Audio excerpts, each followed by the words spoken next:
A self-driving car needs to know exactly where everything is, not roughly, not probably, but precisely. And one sensor does that job better than almost anything else. Lidar stands for light detection and ranging. It fires pulses of laser light, then measures how long each pulse takes to bounce back from an object. Light travels at a known speed, so if you know the travel time, you know the distance. Do that millions of times per second in every direction, and you get a precise map of everything around the car. The result is called a point cloud, a dense swarm of dots, each one representing a surface the laser touched. Together, they form a three-dimensional skeleton of the world.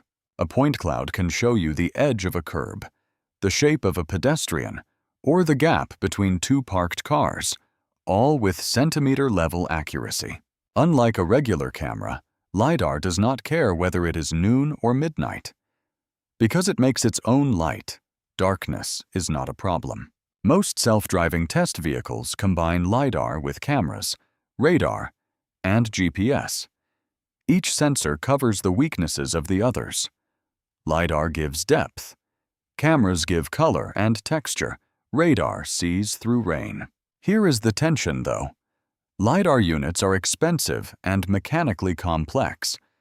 Early spinning units cost tens of thousands of dollars each, which made putting them on consumer cars basically impossible. Prices have dropped a lot as solid-state Lidar, versions with no moving parts, have entered the market. But they are still a significant cost to add to a vehicle. This is why some engineers, most famously at Tesla, argue that cameras alone can do the job. A camera already captures rich detail about the world: lane markings, traffic lights, signs, things Lidar cannot read at all. The camera-only argument is that if you train a neural network on enough driving data, it can learn to estimate depth from images the same way your brain does when you look out a window. Critics push back on that. They say estimated depth is not the same as measured depth, especially in unusual situations.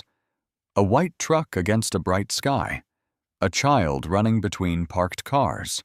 The honest answer is that researchers are still working this out.